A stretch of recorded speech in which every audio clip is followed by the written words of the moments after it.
एक शांत से गांव में रामदीन अपने बेटे भानु के साथ रहता था। सालों पहले बीमारी ने भानु की मां को छीन लिया था, जिसके बाद रामदीन ने अकेले ही भानु को पाल पोस कर बड़ा किया। रामदीन चाहता था कि उसका बेटा सहारा बने, लेकिन भानु तो बस सोने और आलस करने में माहिर था। अरे भानु बेटा, दोपहर हो गई है, अभी तक सोए हो। मैंने सुबह कहा था कि कुछ बर्तन पड़े हैं, उन्हें साफ कर देना, पर तुम तो अपनी नींद से ही बाज नहीं आते। ओहो बाबा, आप भी ना। मुझे लगा अभी तो सुबह ही हुई है।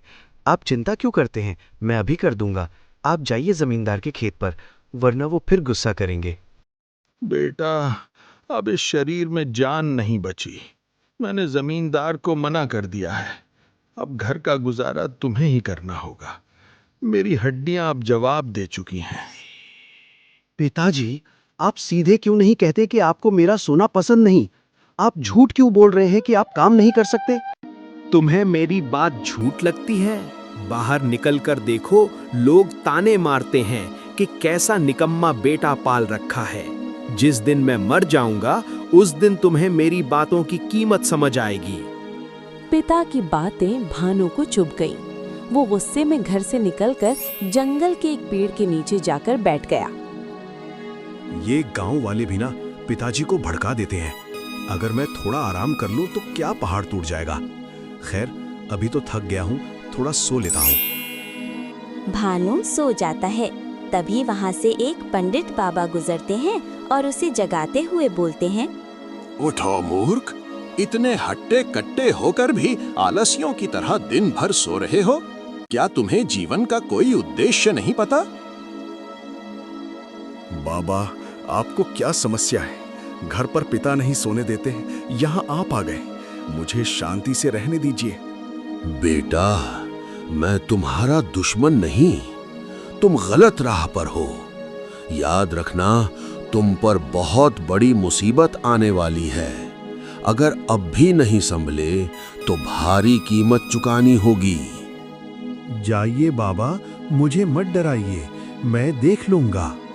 भानु ने बाबा की चेतावनी को अनसुना कर दिया, लेकिन समय अपनी चाल चल रहा था। कुछ ही दिनों में रामदीन की हालत इतनी बिगड़ गई कि वो बिस्तर से उठ भी नहीं पा रहा था। घर में न अनाज बचा न पैसा। भानु बेटा, शायद अब मेरा वक्त आ गया है। अपना ख्याल रखना। याद रखना, काम कोई छोटा बड़ा नहीं होता। इंसान की सोच छोटी बड़ी होती है। नहीं पिताजी, मैं आपको कुछ नहीं होने दूंगा। मैं आपको अभी डॉक्टर के पास ले चलता हूँ। भानु अपने पिता को लेकर अस्पताल जाता है और डॉक्टर भानु को बताते हैं, भानु, इनकी हालत बहुत गंभीर है। फौरन ऑपरेशन करना होगा, वरना इन्हें बचाना मुश्किल है। इसके लिए तुम्हें 50,000 रुपए जमा करने होंगे। 50,000? डॉक्टर साहब, इतने पैसे मैं कहां से लाऊंगा? कृपया कुछ समय दीजिए। मैं कुछ दवाइयां दे देता हूं, जिससे इन्हें कुछ दिन आराम रहेगा, लेकिन जितनी जल्दी हो सके पैसों का इंतजाम करो। भानु टूट चुका था।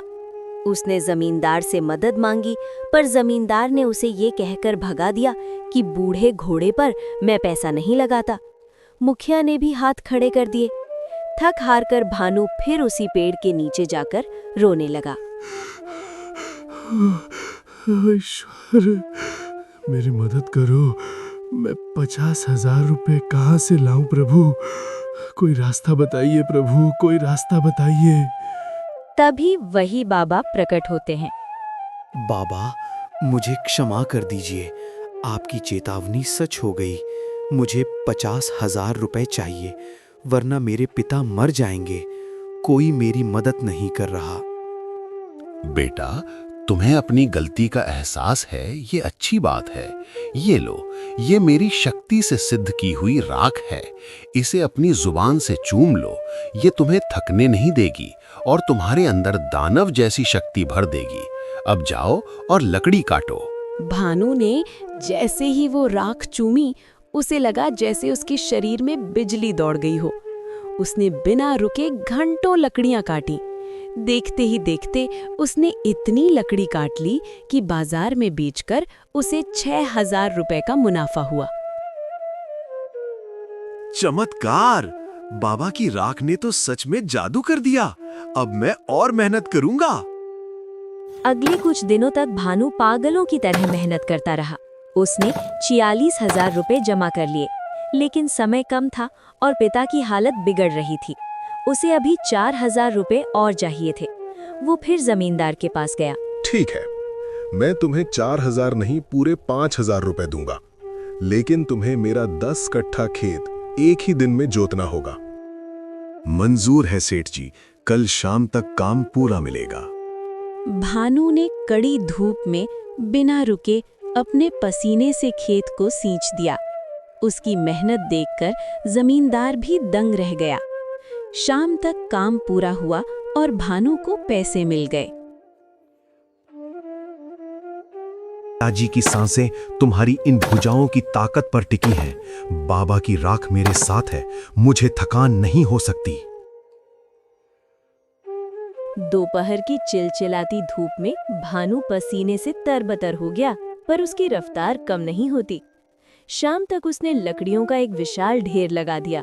भानु शाम तक लकड़ी लेकर बाजार पहुंचा और आज व्यापारी से मिला। अरे भानु, तुम तो गांव के सबसे बड़े आलसी कहे जाते थे। एक ही दिन में इतना सारा काम, और लकड़ियां भी इतनी शानदार और सूखी। ये लो तुम्हारे 6,000 रुपए। कल और लाओगे तो और पैसे दूंगा। धन्यवाद मालिक, कल मैं इससे भी ज्यादा मेहनत करूंगा। भानु अब रोज सुबह 4 बजे उठता। वो पहले घर का सारा काम करता, बीमार पिता को दवा और दलिया खिलाता और फिर जंगल निकल जाता। गांव की चौपाल पर बैठने वाले लोग जो कल तक उसकी बुराई करते थे, अब अपनी आंखों पर यकीन नहीं कर पा रहे थे। देखा तुमने, रामदीन का बेटा तो बदल गया है। सुना है जंगल में भूतों की तरह काम करता है। हाँ भाई, लोग कह रहे हैं इसे कोई सिद्ध बाबा मिल गए हैं जिन्होंने इसे जादुई शक्ति दी है। वरना जो लड़का सूरज ढलने तक सोता था, वो आज सूरज उगने से पहले काम पर होता है। कहने दो इन्हें, जब तक हाथ में पूरे 50,000 रुपए नहीं आ जाते, मैं चैन की सांस नहीं लूंगा। भानु ने लकड़ी बेच बेचकर 46,000 रुपए जमा कर लिए थे, लेकिन अब समय खत्म हो रहा था। रामदीन की हालत बिगड़ने लगी थी। डॉक्टर ने कहा था कि अगर अगले 2 दिनों में ऑपरेशन नहीं हुआ तो जहर पूरे शरीर में फैल जाएगा। भानु को 4,000 रुपए की सख्त जरूरत थी। भानु फिर से जमींदार के पास मदद मांगने गया। आओ भानु, सुना है आजकल बहुत बड़े मेहनती बन गए हो। क्या चाहिए? पैसे? हाँ सेठ जी, सिर्फ 4,000 रुपए कम पड़ रहे हैं। मेरे पास समय नहीं है, आप ये पैसे दे दीजिए, मैं आपके यहाँ उम्र भर गुलामी करूँगा। गुलामी की जरूरत नहीं, मेरे एक और खेत की जुताई कर दो। मेरा 10 कट्ठा खेत बंजर पड़ा है, मिट्टी पत्थर जैसी सख्त हो चुकी है। अगर तुम कल सूर्यास्त से पहले उस पूरे खेत की जुताई कर दो, चाहो तो मेरे बैल को भी ले जाओ। अगर तुम ये काम कर दिए तो मैं तुम्हें 5,000 रुपए दूंगा। मंजूर है? मंजूर है सेठ जी, कल शाम तक काम पूरा मिलेगा। दोपहर तक भानु की हिम्मत टूटने लगी थी। उसके हाथों से खून निकलने लगा था। तभी उसे पंडित बाबा की आवाज उसके कानों में गूंजी। मुसीबत का पहाड़ गिरेगा भानु, तैयार रहना। भानु ने फिर से खेतों को जोतने लगा। हाथ जवाब दे रहे हैं, प्यास से गला सूख रहा है। बाबा, क्या आपकी राख का असर कम हो रहा है? नहीं, मुझे हारना नहीं है। पिताजी का चेहरा याद करो भानु, उनकी वो कमजोर आवाज याद करो। सूर्यास्त का समय जमींदार खेत पर आता है और उसकी आंखें फटी की फटी रह जाती हैं। पूरा खेत जोता जा चुका था। भानु वहीं खेत के किनारे मेड़ पर बैठा था। ये नामुमकिन है। 10 आदमियों का काम एक लड़के ने एक दिन में कर दिया। लो भानु, ये रहे तुम्हारे पैसे। तुम इंसान नहीं, कोई दैत्य हो। पैसे उठाए और सीधा अस्पताल भागा। उसके पैर लड़खड़ा रहे थे पर दिल धड़क रहा था। डॉक्टर साहब, ये लीजिए पूरे 51,000 रुपए। एक एक रुपया मेरी मेहनत का है। अब मेरे पिता को बचा लीजिए, देर मत कीजिए। शाबाश भानु, तुम्हारी मेहनत रंग लाएगी। हम अभी ऑपरेशन शुरू करते हैं। ऑपरेशन शुरू की जाती है। कुछ समय बाद डॉक्टर मुस्कुराते हुए बाहर आते हैं। बधाई हो भानु, ऑपरेशन सफल रहा। तुम्हारे पिता अब खतरे से बाहर हैं। सच कहूं तो उनकी जीने की इच्छा और तुम्हारी मेहनत ने चमत्कार कर दिया। अगर तुम थोड़े भी लेट होते तो हम उन्हें खो देते। आपका बहुत शुक्रिया डॉक्टर साहब। क्या मैं उनसे मिल सकता हूँ? कुछ दिनों ऐसे ही बीत जाते हैं। अब भानु अपने पिता को लेकर घर आता है। बेटा, मैं अभी भी जिंदा हूँ। मुझे लगा मैं अब तुमसे कभी नहीं मिल पाऊंगा। पिताजी, आपको कुछ नहीं होगा। अब आपका बेटा बदल गया है। मैंने आपके इलाज के लिए पैसे कमा लिए हैं। अब आपको कभी जमींदार की झिड़कियां नहीं सुननी पड़ेंगी। मेरे लाल, इन हाथों ने बहुत कष्ट सहा है। मुझे माफ कर दे बेटा, मैंने तुझे बहुत डांटा था। नहीं पिताजी, आपकी डांट ने ही आज मुझे एक मर्द बनाया है, वरना मैं तो कहीं किसी पेड़ के नीचे सो रहा होता।